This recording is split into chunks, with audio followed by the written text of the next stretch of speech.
Praise the lord. Hallelujah. ಯೇಸುವೇ ಸ್ತೋತ್ರ. ದುಶ್ಚಟದಿಂದ ದೂರ, ಕುಟುಂಬ ಸಮಾಧಾನಕ್ಕೆ ಆಶೀರ್ವಾದ. ಮೊದಲ ಕೊರಿಂಥದವರಿಗೆ ಬರೆದ ಪತ್ರಿಕೆ 6ನೇ ಅಧ್ಯಾಯ ವಾಕ್ಯ 15ರಿಂದ 20 ತನಕ ದೇವರ ವಾಕ್ಯವನ್ನು ನಾವು ಆಲಿಸೋಣ. ನಿಮ್ಮ ದೇಹಗಳು ಕ್ರಿಸ್ತ ಯೇಸುವಿನ ಅಂಗಗಳೆಂದು ನಿಮಗೆ ತಿಳಿಯದೆ, ಹಾಗಾದರೆ ನಾನು ಕ್ರಿಸ್ತ ಯೇಸುವಿನ ಅಂಗಗಳನ್ನು ತೆಗೆದು ವೇಶ್ಯೆಯ ಅಂಗಗಳನ್ನಾಗಿ ಮಾಡಬಹುದೇ? ಎಂದಿಗೂ ಇಲ್ಲ. ಇಬ್ಬರೂ ಒಂದೇ ಶರೀರವಾಗುತ್ತಾರೆ ಎಂದು ಬರೆಯಲಾಗಿದೆ.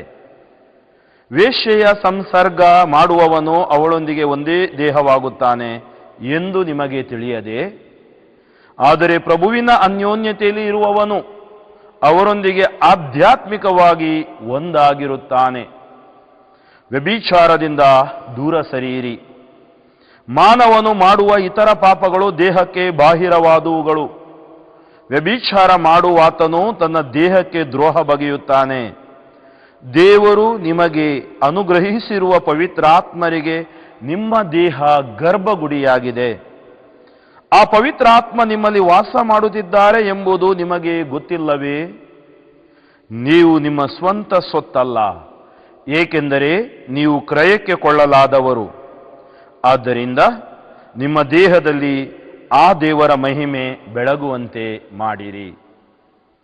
ಆದ್ದರಿಂದ ನಿಮ್ಮ ದೇಹದಲ್ಲಿ ಆ ಮಹಿಮೆ ಬೆಳಗುವಂತೆ ಮಾಡಿರಿ. ಆತ್ಮೀಯ ಸಹೋದರ ಸಹೋದರಿಯರೇ, ವಿವಾಹ ಸಂಸ್ಕಾರದಲ್ಲಿ ದೇವರ ಮಹಿಮೆಯನ್ನು ಬೆಳಗುವಂತೆ ಮಾಡಲು ದೇವರು ದಂಪತಿಗಳಿಗೆ ಕರೆ ನೀಡುತ್ತಾರೆ. ಎರಡು ಶರೀರಗಳು ಹತ್ತಿರ ಬಂದರೆ ಹಂದಿ ಗೂಡಾಗುತ್ತೆ. ಎರಡು ಮನಸ್ಸುಗಳು ಹತ್ತಿರ ಬಂದರೆ ಒಂದು ಕುಟುಂಬವಾಗುತ್ತೆ. ಕೂಡಿ ಬಾಳಿದರೆ ಕುಟುಂಬ. ಇವತ್ತು ಕುಟುಂಬ ಜೀವನದ ಮೇಲೆ ಆಕ್ರಮಣ ನಡೆಯುತ್ತಾ ಇದೆ. ಇವತ್ತು ಎಷ್ಟೋ ಕುಟುಂಬಗಳು ಸಮಾಧಾನವನ್ನು ಕಳೆದುಕೊಳ್ತಾ ಇವೆ. ಕಾರಣ ಏನು? ಒಂದು ದೊಡ್ಡದಾದ ಕಾರಣ ಅನ್ಬಹುದು, ಕುಟುಂಬದಲ್ಲಿನ ದುಶ್ಚಟಗಳು. ಈ ನನ್ನ ಪ್ರಬೋಧನೆಯಲ್ಲಿ ಈ ಕುಟುಂಬಗಳಲ್ಲಿನ ದುಶ್ಚಟಗಳ ಮೇಲೆ ಬೆಳಕನ್ನು ಚೆಲ್ಲಿ ಅದರಿಂದ ಹೇಗೆ ಹೊರಗೆ ಬರಬಹುದು, ಕ್ರಿಸ್ತ ಯೇಸು ಹೇಗೆ ನಮಗೆ ದಂಪತಿಗಳ ಜೀವನವನ್ನು ಆಶೀರ್ವದಿಸುತ್ತಾರೆ ಎಂಬುದಾಗಿ ನಿಮ್ಮ ಮುಂದೆ ಹೇಳಲು ಇಚ್ಛಿಸುತ್ತೇನೆ. ಕೆಲವು ದಿನಗಳ ಹಿಂದೆ ಒಬ್ಬರು ಸಹೋದರಿ, ಅದು ಮಳೆಗಾಲ, ಸುಮಾರು 3 ಗಂಟೆಗೆ ನನಗೆ ಫೋನ್ ಮಾಡಿದರು.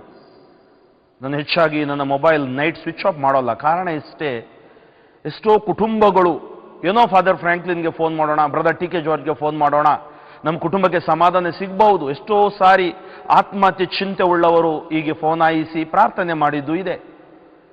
ಈ ಕುಟುಂಬದಲ್ಲಿ ಈ ಸಹೋದರಿ ನನಗೆ ಹೇಳಿದ್ಲು, ಫಾದರ್, ಬೆಳಿಗ್ಗೆ 3:30 ಗಂಟೆ ಗಂಡ ಕುಡುಕ, ಹೆಂಡತಿ ಮತ್ತು 3 ಮಕ್ಕಳನ್ನು ಮನೆಯಿಂದ ಹೊರಗಡೆ ತಳ್ಳಿಬಿಟ್ಟಿದ್ದಾನೆ. ಆ ಮಗಳು ಏನು ದಾರಿ ತೋಚಲಾಗದೆ, ಏನು ಮಾಡುವುದು ಅಂತ ಗೊತ್ತಾಗದೆ, ಎಲ್ಲೋ ನನ್ನ ನಂಬರ್ ಪುಸ್ತಕದಲ್ಲಿ ನೋಡಿದಿರಬಹುದು, ನನಗೆ ಫೋನ್ ಆಯಿಸಿದ್ಲು. ತಕ್ಷಣ ನಾನು ಅವರ ವಿಚಾರಣಾ ಗುರುಗೆ ಫೋನ್ ಮಾಡಿ ಹೇಳಿದೆ. ವಿಚಾರಣೆ ಗುರುಗಳು ಧಾವಿಸಿದ್ರು. ಆ ಮಗಳನ್ನು ಆ ಮಳೆಯಿಂದ ಆ ರಾತ್ರಿ ರಕ್ಷಿಸಿದ್ರು.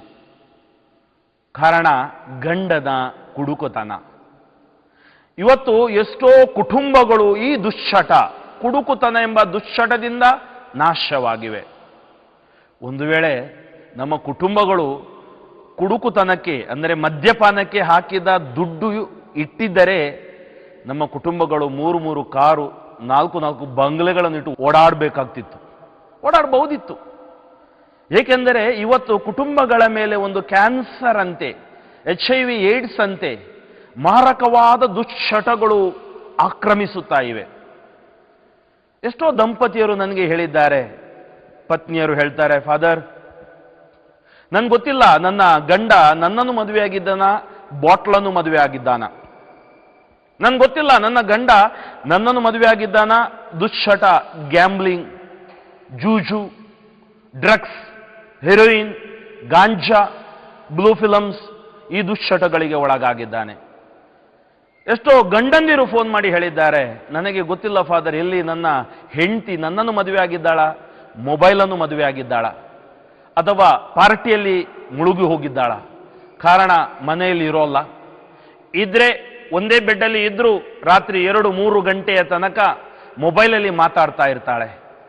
ವಾಟ್ಸಪ್, ಫೇಸ್ಬುಕ್ ಕುಟುಂಬಗಳನ್ನು ನಾಶ ಮಾಡ್ತಾ ಇವೆ. ದಂಪತಿಗಳ ಜೀವನ ಮುರಿದು ಹೋಗ್ತಾ ಇದೆ. ಆತ್ಮೀಯರೇ, ಈ ದುಶ್ಚಟಗಳ ವಿರುದ್ಧ ನಾವೆಲ್ಲರೂ ಹೋರಾಡಬೇಕು. ಈ ದುಶ್ಚಟಗಳನ್ನು ದೂರ ಮಾಡಿ ಕುಟುಂಬಗಳನ್ನು ಉಳಿಸಬೇಕು. ಒಂದು ವೇಳೆ ಕುಟುಂಬಗಳು ಅಳಿದು ಹೋದರೆ ಈ ವಿಶ್ವವೇ ಅಳಿದು ಹೋಗುತ್ತೆ. ದೇವರು ಕುಟುಂಬದ ಮೂಲ ಪುರುಷ. ಬೈಬಲ್ ಗ್ರಂಥದಲ್ಲಿ ನೀವು ನೋಡಿದರೆ ಈ ಕುಟುಂಬದ ಮಧ್ಯೆ ಪಾಪ ಬಂತು, ಶಾಪ ಬಂತು. ಯಾವ ಪಾಪ? ಅವಿಧೇಯತೆಯ ಪಾಪ.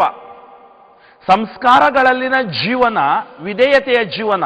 ವಿವಾಹ ಸಂಸ್ಕಾರ ಅಂದರೆ ಧರ್ಮ ಕೇಂದ್ರದಲ್ಲಿ ಬಂದು ಧರ್ಮಗುರುಗಳ ಸನ್ನಿಧಾನದಲ್ಲಿ ಪ್ರಭು ಯೇಸುವಿನ ಸಮ್ಮುಖದಲ್ಲಿ ಸುಖದಲ್ಲಿ ದುಃಖದಲ್ಲೂ ನೋವಿನಲ್ಲೂ ಆರೋಗ್ಯದಲ್ಲೂ ಮಾತ್ರವಲ್ಲ ನಾವು ಗೌರವಿಸುತ್ತೀವಿ, ಪ್ರೀತಿಸುತ್ತೀವಿ ಅಂತೇಳಿ ವಾಗ್ದಾನ ಮಾಡ್ತೀರಾ. ವಾಗ್ದಾನ ಮಾಡಿ ವಾಪಸ್ ಹೋಗುವಾಗ ಏನಾಗುತ್ತೆ ನೋಡಿ. ಪ್ರತಿಯೊಂದು ಕುಟುಂಬದಲ್ಲಿ 3 ಹಂತಗಳಿವೆ.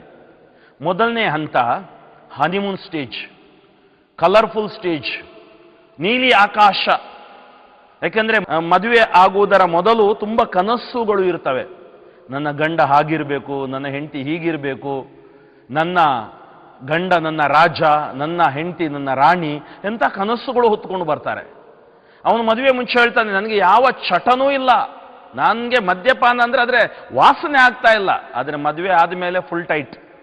ನನಗೆ ಸಿಗರೇಟ್ ಅದರ ಸ್ಮೆಲ್ಲೇ ಆಗ್ತಾ ಇಲ್ಲ, ಆದರೆ ಮದುವೆ ಆದಮೇಲೆ ಇವನು ಸ್ಮೋಕಿಂಗ್ಗೆ ಎಡಿಕ್ಟ್ ಆಗಿದ್ದಾನೆ. ಎಷ್ಟೋ ಕುಟುಂಬಗಳು ಈ ದುಶ್ಚಟಗಳಿಂದ ವಿಚ್ಛೇದನಕ್ಕೊಳಗಾಗಿವೆ, ಮುರಿದು ಹೋಗಿವೆ. ಇಂದಿನ ವಾಚನದಲ್ಲಿ ನಾವು ಆಲಿಸಿದ್ದೀವಿ, ನಿನ್ನ ದೇಹ ದೇವರ ಆಲಯ, ಪರಿಶುದ್ಧಾತ್ಮರ ನಿಲಯ. ನೀವು ನಿಮ್ಮ ಸ್ವಂತ ಸೊತ್ತಲ್ಲ, ನಿಮ್ಮನ್ನು ಕ್ರಯಕ್ಕೆ ಕೊಳ್ಳಲಾಗಿದೆ. ಎಂಥ ಕ್ರಯ? ಬೆಳ್ಳಿಯಲ್ಲ, ಬಂಗಾರವಲ್ಲ, ನಶಿಸಿ ಹೋಗುವ ಈ ವಸ್ತುಗಳಲ್ಲ, ಬದಲಾಗಿ ಯೇಸುವಿನ ಪರಿಶುದ್ಧ ರಕ್ತ. ಅದನ್ನೇ ಮೊದಲ ಕೊರಿಂಥದವರಿಗೆ ಬರೆದ ಪತ್ರಿಕೆ 6ನೇ ಅಧ್ಯಾಯದಲ್ಲಿ 9ರಿಂದ 19, 20 ತನಕ ಸುಂದರವಾಗಿ ಸಂತ ಪೌಲರು ಹೇಳ್ತಾರೆ, ನಿಮ್ಮನ್ನು ಕ್ರಯಕ್ಕೆ ಕೊಳ್ಳಲಾದ ಬೆಲೆ ಯೇಸುವಿನ ಅಮೂಲ್ಯ ರಕ್ತ. ಅದನ್ನೇ ಸಂತ ಪೌಲರು ಮೊದಲ ಕೊರಿಂಥದವರಿಗೆ ಬರೆದ ಪತ್ರಿಕೆ 3ನೇ ಅಧ್ಯಾಯ 16ರಲ್ಲಿ ಹೇಳ್ತಾ ಇದ್ದಾರೆ. ಅವರು ಹೇಳುವ ಮಾತು, ಈ ದೇಹ ದೇವರ ಆಲಯ, ಪರಿಶುದ್ಧಾತ್ಮರ ನಿಲಯ. ದೇಹವನ್ನು ನಾಶ ಮಾಡುವವರನ್ನು ದೇವರು ನಾಶ ಮಾಡುವರು.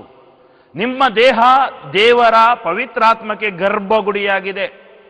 ದೇಹ ಮಾತ್ರವಲ್ಲ ಆತ್ಮೀಯರೇ, ನಿಮ್ಮ ಕುಟುಂಬ ಪವಿತ್ರಾತ್ಮರಿಗೆ ಗರ್ಭಗುಡಿಯಾಗಿದೆ. ನಿಮ್ಮ ಕುಟುಂಬ ದೇವರ ಆಶೀರ್ವಾದಕ್ಕೆ ಗರ್ಭಗುಡಿಯಾಗಿದೆ. ಅದಕ್ಕಾಗಿ ದೇಹಗಳ ಪಾವಿತ್ರ್ಯತೆ ಅತಿ ಪ್ರಮುಖವಾದುದು. ನಾನು ಹೇಳಿದೆ, ವಿವಾಹ ಜೀವನದಲ್ಲಿ ಮೊದಲ ಹಂತ ನೀಲಿ ಆಕಾಶ, ಬ್ಲೂ ಸ್ಕೈ ಸ್ಟೇಜ್. ಎಲ್ಲ ಒಳ್ಳೆಯದು, ಎಲ್ಲ ಒಳ್ಳೆಯದು, ಎಲ್ಲ ಒಳ್ಳೆಯದು. ಆದರೆ 2ನೇ ಹಂತ ಇದೆ, ಅದು tsunami stage, dark cloud stage. ಕರಿ ಛಾಯೆ ಉಳ್ಳ ಮೋಡಗಳು ಕುಟುಂಬದಲ್ಲಿ ಬರುತ್ತವೆ. ಕುಟುಂಬಸ್ಥರು ಯೋಚಿಸ್ತಾರೆ, ಪತಿ ಪತ್ನಿ ಯೋಚಿಸ್ತಾರೆ, ನಾನು ಮದುವೆಯಾದ ಹುಡುಗ ಇವನೇನಾ, ನಾನು ಮದುವೆಯಾದ ಹುಡುಗಿ ಇವಳೇನಾ ಎಂಬ ಯೋಚನೆ ಬರುತ್ತೆ. ಕಾರಣ ಅವರು ಒಟ್ಟಿಗೆ ಜೀವಿಸುವಾಗ ಅವರ ಕೆಲವು ದುರ್ಗುಣಗಳು ಕೂಡ ಹೊರಗೆ ಬೀಳುತ್ತವೆ. ಇರಬಹುದು ಮುಂಗೋಪ, ಇರಬಹುದು ನಾನು ಹೇಳಿದೆ ಚಟಗಳು. ಆ ಸಮಯದಲ್ಲಿ ಒಂದು ಕಸಿವಿಸಿ ಆಗ್ತಾರೆ ಪತಿ ಪತ್ನಿ. ಆ ಸಂದರ್ಭದಲ್ಲಿ ಏನೋ ಮದುವೆ ಮುರಿದು ಹೋಗುತ್ತೆ ಎಂಬುದರ ಹಂತಕ್ಕೆ ಅವರು ತಲುಪ್ತಾರೆ. ಆದರೆ ಅಲ್ಲಿ ಮದುವೆಗಳು ಮುರಿದು ಹೋಗಬಾರ್ದು. 3ನೇ ಹಂತ ಇದೆ, ಚಾಯ್ಸ್ ಟು ಲವ್, ಅಂದರೆ ಪ್ರೀತಿಸಿ ಜೀವಿಸುವುದು. ಇದು ದೇವರಿಂದ ಆಶೀರ್ವಾದಿತ ಹೊಂದಿದ ಕುಟುಂಬ. ಇವತ್ತು ಎಷ್ಟೋ ಕುಟುಂಬಗಳು 25 ವರ್ಷ, 30 ವರ್ಷ, ಕೆಲವು ಕುಟುಂಬಗಳು 50 ವರ್ಷ ಆಗಿದ್ದನ್ನು ನಾನು ನೋಡಿದ್ದೀನಿ. ಆ ಜೂಬಿಲಿಗಳಿಗೆ ಹೋಗಿದ್ದೀನಿ. ಕಾರಣ ಆ ಕುಟುಂಬಗಳಲ್ಲಿ ಪ್ರಾರ್ಥನೆ ಇದೆ, ಆ ಕುಟುಂಬಗಳಲ್ಲಿ ವಿಶ್ವಾಸವಿದೆ, ಆ ಕುಟುಂಬಗಳಲ್ಲಿ ಶುಭ ಸಂದೇಶದ ಮೌಲ್ಯಗಳಿವೆ. ಕೆಲವು ದಿನಗಳ ಹಿಂದೆ ನಾನು ಒಬ್ಬಳು ಸಹೋದರಿಯನ್ನು ಭೇಟಿ ಮಾಡಿದೆ. ಭೇಟಿ ಮಾಡುವಾಗ ಆ ಸಹೋದರಿ ನನಗೆ ಹೇಳಿದ್ಲು, ಫಾದರ್, ನನ್ನ ಗಂಡ 15 ವರ್ಷದಿಂದ ಕುಡುಕನಾಗಿದ್ದ. 15 ವರ್ಷ. ನಾನು ಹೇಳಿದೆ, ಹೇಗಮ್ಮ ನೀನು 15 ವರ್ಷ ಅವರೊಟ್ಟಿಗೆ ಬಾಳಿದೀಯ? ಪ್ರಸ್ತುತ ಜಗತ್ತಿನಲ್ಲಾದರೆ ಒಂದು ದಿನಾನೂ ನಿಲ್ಲೋಲ್ಲ, ಓಡೋಗ್ತಾರೆ, ಗಂಡ ಬೇಡ ಹೆಂಡತಿ ಬೇಡ ಅಂತೇಳಿ. ಏಕೆಂದರೆ ಕುಟುಂಬದ ಮೌಲ್ಯಗಳು ನಮಗೆ ಗೊತ್ತಿಲ್ಲ. ಕುಟುಂಬ ಒಂದು ತಮಾಷೆ ಅಲ್ಲ, ಕುಟುಂಬ ಒಂದು ನಾಟಕ ಅಲ್ಲ, ಕುಟುಂಬ ಒಂದು ಕರೆ. ಹೇಗೆ ನನಗೆ ಗುರು ಜೀವನಕ್ಕೆ ಕರೆ ಇದೆಯೋ ಹಾಗೆಯೇ ನಿಮಗೂ ಕೂಡ ಕುಟುಂಬ ಜೀವನಕ್ಕೆ ದೇವರು ಕೊಟ್ಟ ಕರೆ. ಆತ್ಮೀಯರೇ, ಆ ಸಹೋದರಿ ಪ್ರಾರ್ಥನೆ ಬಿಟ್ಟಿಲ್ಲ. ಪ್ರತಿನಿತ್ಯ ಕಣ್ಣೀರಿನಿಂದ ಪ್ರಾರ್ಥನೆ ಮಾಡ್ತಿದ್ಲು. ಪ್ರಾರ್ಥನೆ ಮಾಡಿದಷ್ಟು ಗಂಡನ ಕುಡುಕುತನ ಜಾಸ್ತಿ ಆಯಿತು. ಕೊನೆಗೆ ಎಷ್ಟು ಸಾರಿ ಮನೆಯಿಂದ ಅವರನ್ನು ಹೊರದೂಡುವುದು. ಈ ಸಹೋದರಿಗೆ ಲಕ್ವ ಹೊಡೆಯಿತು. ಒಂದು ಸಾರಿ ಯಾಕೆ ಹೇಳ್ತಾಳೆ, ರಾತ್ರಿ ನನ್ನನ್ನು ಮನೆಯಿಂದ ಹೊರಗಡೆ ಹಾಕಿ ನಾನು ಏನು ಮಾಡಬೇಕು ಗೊತ್ತಿಲ್ಲ, ಚರ್ಚಿನ ಬಳಿ ಇರುವ ಗ್ರೋಟ್ ಹತ್ರ ಹೋಗಿ ಮಂಡಿಯೂರಿ ನಾನು ಅತ್ತೆ, ಅಮ್ಮ ನನಗೆ ಯಾಕೆ ಈ ಕಷ್ಟ? ಅಮ್ಮ ನನ್ನನ್ನು ನೋಡಿ ಹೇಳಿದ್ರು, ಮಗಳೇ ನನಗೂ ಕಷ್ಟ ಬಂತು, ನೀನು ಸಹನೆಯಿಂದಿರು, ಸೈರಣೆಯಿಂದಿರು, ಜಯಿಸುವೆ, ನಾನು ನಿನ್ನೊಂದಿಗಿದ್ದೀನಿ. ಹೌದು, ಆ ತಾಯಿಯ ವಾಗ್ದಾನ, ಯೇಸುವಿನ ಭರವಸೆ ಆಕೆಗೆ ಆಸರೆ ಆಯಿತು. ಆಕೆ ಪ್ರಾರ್ಥನೆ ನಿಲ್ಲಿಸಲಿಲ್ಲ. 15 ವರ್ಷದ ನಂತರ ಗಂಡ ಕುಡಿಯುವುದು ಬಿಟ್ಟ. ಅದ್ಭುತ ಪ್ರಿಯರೇ, ಅದ್ಭುತ. ಅಷ್ಟು ಮಾತ್ರವಲ್ಲ, ಡಿವೈನ್ ರಿಟ್ರೀಟ್ ಸೆಂಟರ್ಗೆ ಇಬ್ಬರು ದಂಪತಿಗಳ ಧ್ಯಾನಕ್ಕೆ ಹೋದ್ರು. ಆ ದಂಪತಿಗಳ ಧ್ಯಾನ ಕೂಟದಲ್ಲಿ ಭಾಗವಹಿಸಿ ಬೈಬಲ್ ಓದುವ, ಏನು ಅರಿಯದ ಗಂಡನಿಗೆ ಬೈಬಲ್ ಓದುವ ದೇವರು ಕೃಪೆ ಕೊಟ್ಟರು. ಇವತ್ತು ದಂಪತಿಗಳಿಬ್ಬರು ನಾವೆಲ್ಲೋ ಧ್ಯಾನ ಕೂಟಕ್ಕೆ ಹೋದ್ರೂ ಅಲ್ಲಿ ಅವರು ಬರ್ತಾರೆ. ಅವ್ರ ಮಕ್ಕಳು ಸೆಟ್ಲ್ ಆಗಿದ್ದಾರೆ, ಶಾಂತಿಯುತ ಕುಟುಂಬವಾಗಿದೆ. ಕಾರಣ, ಆ ಕುಟುಂಬದ ಅಡಿಪಾಯ ಯೇಸುವಾಗಿದ್ದರು. ಆತ್ಮೀಯರೇ, ಇವತ್ತು ಹಣ ಇದೆ, ಅಂತಸ್ತಿದೆ, ಕೆಲವರ ಹತ್ರ ಕೋಟಿ ಕೋಟಿ ಇದೆ, ಆದರೆ ಮನೆಯಲ್ಲಿ ಸಮಾಧಾನ ಇಲ್ಲ. ನಾನು ಒಂದು ಸಾರಿ ಗಲ್ಫ್ ದೇಶಕ್ಕೆ ಹೋಗುವಾಗ ಅಬುದಾಬಿಯಲ್ಲಿ ಧ್ಯಾನಕೂಟ ಕೊಟ್ಟ ನಂತರ ಒಬ್ಬ ವ್ಯಕ್ತಿ ನನಗೆ ಫೋನ್ ಮಾಡಿದ, ಫಾದರ್ ನೀವು ನನ್ನ ಮನೆಗೆ ಬರಬೇಕು, ಮಧ್ಯಾಹ್ನ ಊಟಕ್ಕೆ ನೀವು ಬರಬೇಕು. ನಾನು ಆ ದಿವಸ ಒಂದು ರಜೆಯ ದಿನ, ಯಾಕಂದರೆ ಅಲ್ಲಿ 15 ದಿನಗಳ ಕಾಲ ನಿರರ್ಗಳ ಸುವಾರ್ತೆಯನ್ನು ಸಾರ್ತಿದೆ, ಒನ್ ಡೇ ಎಲ್ಲ ಸುತ್ತಿ ಬರೋಣ ಅಂತೇಳಿ ಇಟ್ಟಿದೆ. ಆದರೂ ನನ್ನ ಸ್ನೇಹಿತ ಹೇಳಿದ, ಅವರು ಕರೆದಿದ್ದಾರೆ ಅಂದರೆ ನಾವು ಹೋಗೋಣ. ನಾನು ಹೋದೆ. 99 ಇಯರ್ಸ್ಗೆ ಲೀಸ್ ಮಾಡಿದ ದುಬೈಯಲ್ಲಿ ಮನೆ, ಕೋಟಿ ಕೋಟಿ ಡಾಲರಿನ ಮನೆ, ಸುಂದರವಾದ ಸ್ವಿಮ್ಮಿಂಗ್ ಪೂಲ್, ಸುಂದರವಾದ ಕೊಠಡಿಗಳು. ಆದರೆ ಮನೆ ಒಳಗಡೆ ಕಾಲಿಡುವಾಗ ನನಗೆ ಅನುಭವವಾಯಿತು, ಈ ಕುಟುಂಬದಲ್ಲಿ ಸಮಾಧಾನ ಇಲ್ಲ. ಆ ಗಂಡ ಆಸ್ಪತ್ರೆಯಿಂದ ಬಂದಿದ್ದಾನೆ, ಇಲ್ಲಿ ಏನೋ ದೇಹದಲ್ಲಿ ಆಸ್ಪತ್ರೆಯಲ್ಲಿ ಇಟ್ಟ ವಸ್ತುಗಳಿವೆ. ಅಂದು ಅವನೆಲ್ಲೋ ಸೈಪ್ರಸ್ಗೆ ಹೋಗ್ತಾನಂತೆ. ನಾನು ಹೇಳಿದೆ, ಜೀವ ಕಳ್ಕೊಂಡ್ರೆ ನಿನ್ನ ಕುಟುಂಬ ಹೋಯಿತು. ಹಣ ಮುಖ್ಯವಲ್ಲ, ಜೀವ ಮುಖ್ಯ, ಜೀವನ ಮುಖ್ಯ. ಆ ಪತ್ನಿ ಮತ್ತು ಪತಿ ಮಾತಾಡ್ತಾ ಇಲ್ಲ. ಮಕ್ಕಳಿಗೆ ಅದರ ಪ್ರಭಾವ ಬಿದ್ದಿದೆ.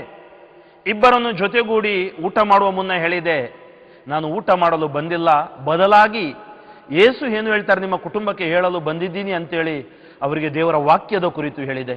ತಲೆ ಮೇಲೆ ಕೈ ಇಟ್ಟೆ, ಅವರಿಗಾಗಿ ಪ್ರಾರ್ಥನೆ ಮಾಡಿದೆ, ಅವರನ್ನು ಆಶೀರ್ವದಿಸಿದೆ. ಇವತ್ತು ಸಂತೋಷಭರಿತವಾಗಿ ಜೀವಿಸುವ ಕುಟುಂಬ ಅದಾಗಿದೆ. ಕಾರಣ ಫಾದರ್ ಫ್ರಾಂಕ್ಲಿನ್ ಅಲ್ಲ, ಯೇಸು ವಾಕ್ಯದ ಶಕ್ತಿ. ಯೇಸು ವಾಕ್ಯದ ಶಕ್ತಿ, ಯೇಸು ಪ್ರಭುವಿನ ಶಕ್ತಿ ನಮ್ಮ ಕುಟುಂಬಗಳಿಗೆ ನೀಡುತ್ತೆ ಮುಕ್ತಿ. ಆತ್ಮೀಯರೇ, ಈ ಕುಟುಂಬಗಳಲ್ಲಿ ಇನ್ನೊಂದು ವಿಶೇಷವಾಗಿ ಇರುವ ದುಶ್ಚಟ ಅಂದರೆ ಜೂಜು. ಎಷ್ಟೋ ಮಂದಿ ಜೂಜುಗೆ ದುಡ್ಡು ಕಟ್ತಾರೆ. ಯಾವ ಜೂಜು?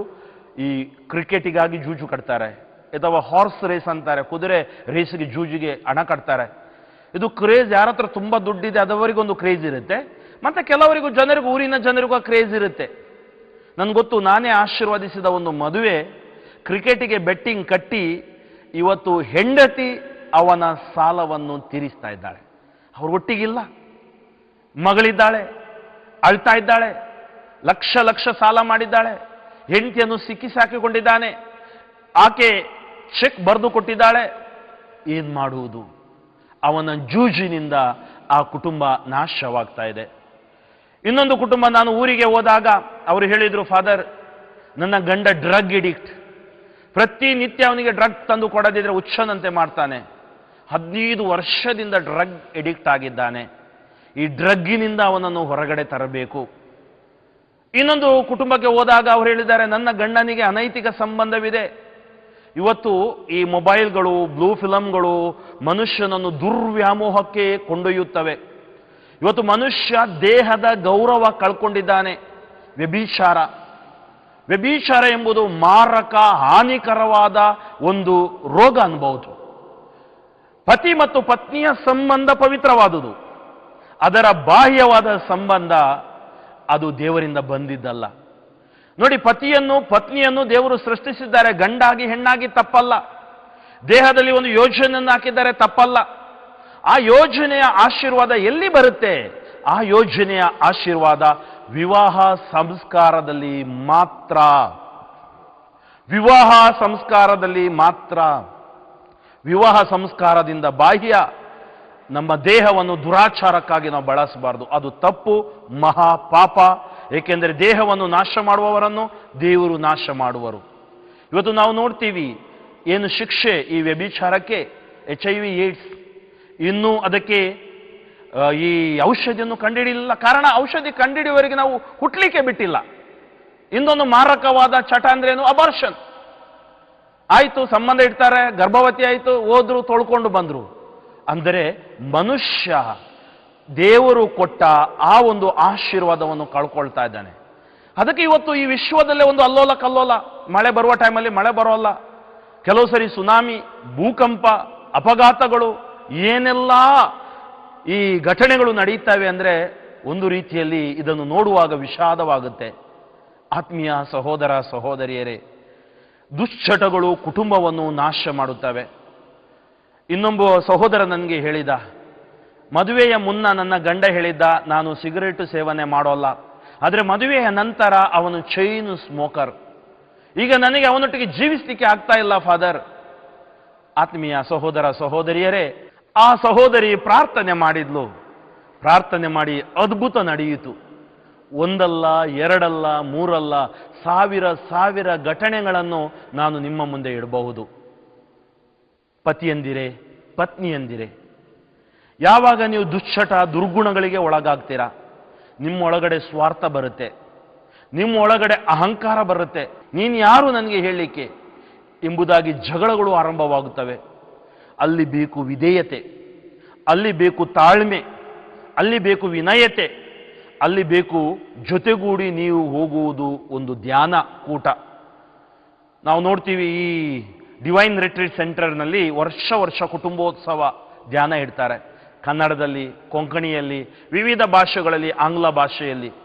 ನಾವು ಹೀಗೆ ನಮ್ಮ ಕುಟುಂಬಗಳಿಂದ ಈ ದುಶ್ಚಟಗಳನ್ನು ವರ್ಜನೆ ಮಾಡಬೇಕು. ತಂದೆ ಕುಡಿದ್ರೆ ಮಗ ಕುಡಿಲಿಕ್ಕೆ ಆರಂಭ ಮಾಡ್ತಾನೆ. ಕನ್ನಡದಲ್ಲಿ ಒಂದು ಗಾದೆ ಇದೆ, ತಾಯಿಯಂತೆ ಮಗಳು, ನೂಲಿನಂತೆ ಸೀರೆ. ತಂದೆ ತಾಯಿಗಳ ಆದರ್ಶ ಬಾಳು, ತಂದೆ ತಾಯಿಗಳ ಆದರ್ಶ ಜೀವನ, ತಂದೆ ತಾಯಿಗಳ ಪ್ರಾರ್ಥನಾ ಜೀವನ ಮಕ್ಕಳಿಗೆ ಪ್ರೇರಣೆಯಾಗತ್ತೆ. ಅದಕ್ಕಾಗಿ ಈ ದುಶ್ಚಟ ದುರ್ಗುಣ ದುರ್ವ್ಯಾಮೋಹಗಳನ್ನು ವರ್ಜಿಸಿ ನಾವು ಯೇಸುವತ್ತ ನಮ್ಮ ಕುಟುಂಬಗಳನ್ನು ಕೇಂದ್ರೀಕರಿಸಬೇಕು. ಯೇಸು ಇಲ್ಲದ ಕುಟುಂಬ ಸ್ಮಶಾನ, ಯೇಸು ಇದ್ದ ಕುಟುಂಬ ಆಶೀರ್ವಾದ. ಯೇಸು ಒಂದು ಕುಟುಂಬದಲ್ಲಿ ಜನಿಸಿದರು. ಯೋಸೇಪ, ಮರಿಯಮ್ಮ, ಯೇಸು ಒಂದು ಪವಿತ್ರ ಕುಟುಂಬ. ಪವಿತ್ರ ಕುಟುಂಬ, ಪಾವಿತ್ರ್ಯತೆಯ ಕುಟುಂಬ, ಪರಿಶುದ್ಧ ಕುಟುಂಬ, ಆಶೀರ್ವಾದ ಹೊಂದಿದ ಕುಟುಂಬ, ಆನಂದದ ಕುಟುಂಬ. ಆ ಕುಟುಂಬ ನಮಗೆ ಪ್ರೇರಣೆಯಾಗಲಿ. ಕೊನೆಯದಾಗಿ ಆತ್ಮೀಯರೇ, ಈ ನಮ್ಮ ಕುಟುಂಬಗಳು ಬಲ ಹೊಂದಬೇಕಾದ್ರೆ ದುಶ್ಚಟ ದುರ್ಗುಣ ದುರ್ವ್ಯಾಮೋಹಗಳಿಂದ ಅನೇಕ ಬಾರಿ ಇರುತ್ತೆ. ಈ ಅತಿಯಾದ ಟಿವಿ ಕೂಡ ಒಂದು ಹುಚ್ಚು. ಅನೇಕರು ಸೀರಿಯಲ್ಗಳಲ್ಲಿ ಹೋಗಿ ತಮ್ಮ ಜೀವನ ಕಳ್ಕೊಂಡಿದ್ದಾರೆ.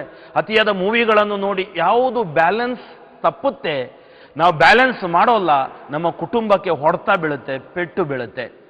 ಅದಕ್ಕಾಗಿ ಹೇಗೆ ನಮ್ಮ ಕುಟುಂಬಗಳನ್ನು ನಾವು ಬ್ಯಾಲೆನ್ಸಲ್ಲಿ ಇಡಬಹುದು, ಸದೃಢವಾಗಿ ಇಡಬಹುದು? ಈ 4 ಅಂಶಗಳನ್ನು ಮನಸ್ಸಿನಲ್ಲಿ ಇಟ್ಟುಕೊಳ್ಳಿ. ಮೊದಲನೆಯದು ಪ್ರಾರ್ಥನೆ, ಎರಡನೆಯದು ದೇವರ ವಾಕ್ಯ, ಮೂರನೆಯದು ಸಂಸ್ಕಾರಗಳು, ನಾಲ್ಕನೆಯದು ತಾಯಿ ಮರಿಯಮ್ಮನವರಲ್ಲಿನ ನಮ್ಮ ಭಕ್ತಿ. ಪ್ರಾರ್ಥಿಸುವ ಕುಟುಂಬ ಆಶೀರ್ವಾದ ಹೊಂದಿದ ಕುಟುಂಬ. ನಾನು ಚಿಕ್ಕವನಾಗಿರುವಾಗ ಬೆಳಿಗ್ಗೆ ಪ್ರಾರ್ಥನೆ, ಸಾಯಂಕಾಲ ಪ್ರಾರ್ಥನೆ ಇತ್ತು. 5 ಕಿಲೋಮೀಟರ್ ಚರ್ಚ್ಗೆ ನಡ್ಕೊಂಡು ಹೋಗ್ತಿದ್ವಿ ನಾವು. ಪ್ರಾರ್ಥನೆ ಇಲ್ಲದ ದಿನ ಇರಲಿಲ್ಲ. ಆ ಪ್ರಾರ್ಥನೆಯ ಫಲವಾಗಿ ಕುಟುಂಬಗಳಲ್ಲಿ ಎಷ್ಟೋ ಗುರುಗಳು, ಕನ್ಯಾಸ್ತ್ರೀಯರು ಇವತ್ತು ಇದ್ದಾರೆ. ಅದೇ ಪ್ರಾರ್ಥನೆಯ ಫಲವಾಗಿ ನಾವು ಎಷ್ಟೋ ಕುಟುಂಬಗಳಲ್ಲಿ ದೈವ ಕರೆಗಳನ್ನು ನಾವು ನೋಡುತ್ತೇವೆ. ಅದಕ್ಕಾಗಿ ಈ ಪ್ರಾರ್ಥನಾ ಅಸ್ತ್ರ ನಮ್ಮ ಕುಟುಂಬದಲ್ಲಿ ಬಲವಾಗಿರಬೇಕು. ವೈಯಕ್ತಿಕ ಪ್ರಾರ್ಥನೆ, ಕುಟುಂಬ ಪ್ರಾರ್ಥನೆ, ಸಮುದಾಯದ ಪ್ರಾರ್ಥನೆ, ಆರಾಧನೆಯ ಪ್ರಾರ್ಥನೆ, ದಿವ್ಯ ಬಲಿಪೂಜೆ ಹಾಗೂ ಧ್ಯಾನಕೂಟ, ಈ ಮೂಲಕ ನಮ್ಮ ಕುಟುಂಬಗಳನ್ನು ನಾವು ಕಟ್ಟಬೇಕು. ಎರಡನೇದು ದೇವರ ವಾಕ್ಯ. ಈ ದೇವರ ವಾಕ್ಯಕ್ಕೆ ಶಕ್ತಿ ಇದೆ. ದೇವರ ವಾಕ್ಯ 73 ಪುಸ್ತಕ, 46 ಹಳೆ ಒಡಂಬಡಿಕೆ, 27 ಹೊಸ ಒಡಂಬಡಿಕೆ. ಹಳೆ ಒಡಂಬಡಿಕೆಯಲ್ಲಿ 46 ಪುಸ್ತಕಗಳು, ಹೊಸ ಒಡಂಬಡಿಕೆಯಲ್ಲಿ 27 ಪುಸ್ತಕಗಳು, ಒಟ್ಟಿಗೆ 34,000 ವಾಕ್ಯಗಳು, 8,000 ವಾಗ್ದಾನಗಳುಳ್ಳ ಪುಸ್ತಕ, ಬಿಡುಗಡೆಯ ಪುಸ್ತಕವೇ ಬೈಬಲ್. ಈ ಬೈಬಲನ್ನು ಯಾರು ಬೇಕಾದರೂ ಓದಬಹುದು. ಅದರಲ್ಲಿ ನಮ್ಮ ಜೀವನಕ್ಕೆ ಏನೆಲ್ಲ ಬೇಕು, ಈ ಲೋಕದಲ್ಲಿ ನಾವು ಜೀವಿಸಲು ಏನೆಲ್ಲ ಬೇಕು, ಅದೆಲ್ಲ ಬೈಬಲಲ್ಲಿ ಬರೆದಿದೆ.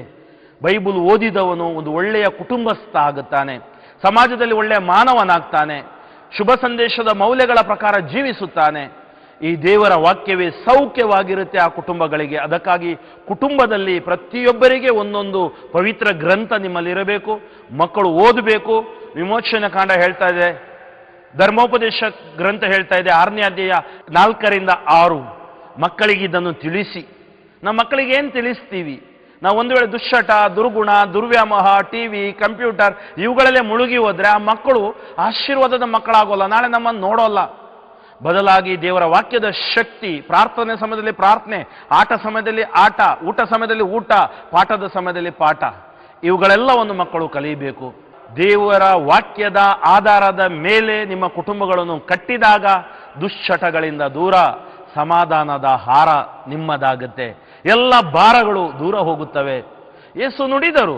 ಮತ್ತಾಯನ ಶುಭ ಸಂದೇಶ 12ನೇ ಅಧ್ಯಾಯ ವಾಕ್ಯ 28, ದುಡಿದು ಭಾರ ಹೊತ್ತು ಬಳಲಿ ಬೆಂಡಾದ ಸರ್ವ ಜನರೇ ನೀವು ನನ್ನ ಬಳಿಗೆ ಬಂದಿರಿ, ನಾನು ನಿಮಗೆ ವಿಶ್ರಾಂತಿ ಕೊಡುತ್ತೇನೆ, ಆಶೀರ್ವಾದ ಕೊಡುತ್ತೇನೆ. ನಮಗೆ ಬೇಕಾದುದು ಇಷ್ಟೇ ಪ್ರಿಯರೇ, ಆನಂದ, ಆರೋಗ್ಯ, ಆಯುಷ್ಯ, ಅಭಿಷೇಕ, ಆದಾಯ. ಇಷ್ಟಿದ್ರೆ ನಮ್ಮ ಜೀವನ ಆಶೀರ್ವಾದ. ಮೂರನೇದಾಗಿ ಸಂಸ್ಕಾರಗಳು. ಕುಟುಂಬದಲ್ಲಿ ಸಂಸ್ಕಾರಗಳ ಮಹತ್ವ ನಾನು ಅನೇಕ ಬಾರಿ ಹೇಳ್ತಾ ಇದ್ದೀನಿ. ಯಾವಾಗ ನಾನು ಯುವಕ ಯುವತಿಯರು ದೇವಾಲಯಕ್ಕೆ ವಿವಾಹಕ್ಕೆ ಬಂದಾಗ ನಾನು ಸಂತೋಷದಿಂದ ಹೇಳೋದಿದೆ, ನಾನು ನಿಮಗೆ ಶುಭಾಶಯಗಳನ್ನು ಕೋರ್ತೀನಿ. ಕಾರಣ ನೀವು ಚರ್ಚಲ್ಲಿ ಮದುವೆ ಆಗಲು ನಿರ್ಧಾರ ಮಾಡಿದ್ದೀರಾ, ಅದೇ ಶ್ರೇಷ್ಠ ಅದ್ಭುತ. ಏಕೆಂದ್ರೆ ಇವತ್ತು ದೇವಾಲಯದಲ್ಲಿ ಮದುವೆ ಆಗೋಲ್ಲ, ಬೇರೆ ಬೇರೆ ಕಡೆ ಮದುವೆ ಆಗ್ತಾರೆ, ವಿಶ್ವಾಸದಲ್ಲಿ ಅವರು ಬಾಳೋಲ್ಲ. ಆವಾಗ ಕುಟುಂಬಗಳ ಮೇಲೆ ಆಕ್ರಮಣಗಳು ನಡೆಯುತ್ತವೆ. ಸಂಸ್ಕಾರಗಳಲ್ಲಿ ನಮ್ಮ ಕುಟುಂಬಗಳನ್ನು ಕಟ್ಟೋಣ. ಹಾಗೂ ಕೊನೆಯದಾಗಿ ತಾಯಿ ಮರಿಯಮ್ಮ ಕುಟುಂಬದ ರಾಣಿ, ಜಪಮಾಲೆಯ ರಾಣಿ, ಶೋಕತಪ್ತ ರಾಣಿ, ನಮಗಾಗಿ ಪ್ರಾರ್ಥಿಸುವ ರಾಣಿ, ಹರಿಹರದ ಆರೋಗ್ಯ ಮಾತೆ. ಆಕೆ ಸುವಾರ್ತಕಿ. ಕುಟುಂಬಗಳ ಪ್ರತಿಯೊಂದು ಕುಟುಂಬಗಳಲ್ಲಿ ಆಕೆ ಭಿನ್ನಯಿಸ್ತಾಳೆ. ಕಾನಾ ಮದುವೆಯಲ್ಲಿ ಭಿನ್ನಯಿಸಿ ಆಶೀರ್ವಾದ ಕೊಟ್ಟ ಹಾಗೆ ನಮ್ಮ ಕುಟುಂಬಗಳಲ್ಲೂ ಆಶೀರ್ವಾದ ಕೊಡ್ತಾರೆ. ಅದಕ್ಕಾಗಿ ನಾವು ಜಪಸರವನ್ನು ಮರೆಯುವುದು ಬೇಡ. ಆಕೆಯೊಂದಿಗೆ ಸೇರಿ ತ್ರಯೇಕ ದೇವರಲ್ಲಿ ನಾವು ಪ್ರಾರ್ಥಿಸೋಣ, ಜಪ ಮಾಡೋಣ, ಹಾಗೂ ನಮ್ಮ ಕುಟುಂಬಗಳನ್ನು ದುಶ್ಚಟ ದುರ್ಗುಣಗಳಿಂದ ಜಯಿಸಿ ಯೇಸುವಿಗಾಗಿ ಸಾಕ್ಷಿಯಾಗೋಣ. ಆತ್ಮೀಯರೇ, ನಾನು ನಿಮ್ಮೆಲ್ಲರನ್ನು ಹರಸಿ ಆಶೀರ್ವದಿಸಿ ಪ್ರಾರ್ಥಿಸುತ್ತೇನೆ. ಸ್ತುತಿಗಳ ಮಧ್ಯೆ ವಾಸಿಸುವನು, ಸ್ತುತಿಗೆ ಪಾತ್ರನು, ಸ್ತುತಿಯಲ್ಲಿ ಜೀವಿಸುವನಾದ ಪ್ರಭು ಯೇಸುವೆ, ದುಶ್ಚಟ ದುರ್ಗುಣಗಳಿಗೆ ಒಳಗಾದ, ದುರ್ವ್ಯಾಮೋಹಗಳಿಗೆ ಒಳಗಾದ ಎಲ್ಲ ಕುಟುಂಬಗಳ ಮೇಲೆ ಕರುಣೆಯಾಗಿರಿ. ಈ ಪ್ರಬೋಧನೆಯನ್ನು ಆಲಿಸುತ್ತಿರುವ ಸರ್ವರ ಮೇಲೆ ಪವಿತ್ರಾತ್ಮರ ವರದಾನ ಇಳಿದು ಬರಲಿ. ಅಂಧಕಾರ ಶಕ್ತಿಗಳು, ದುಶ್ಚಟ ದುರ್ಗುಣಗಳು ಬಿಟ್ಟು ಸುಟ್ಟು ಬೂದಿಯಾಗಲಿ. ಪ್ರತಿಯೊಂದು ಕುಟುಂಬಗಳು ಪವಿತ್ರಾತ್ಮರ ಅಭಿಷೇಕದಿಂದ ಪ್ರಭು ಯೇಸುವಿಗೆ ಸಾಕ್ಷಿಯಾಗಲಿ. ಸರ್ವಶಕ್ತ ದೇವರು ನಿಮ್ಮೆಲ್ಲರನ್ನು ಹರಸಿ ಆಶೀರ್ವದಿಸಿ ಕಾಪಾಡಲಿ. ಆಮೆನ್.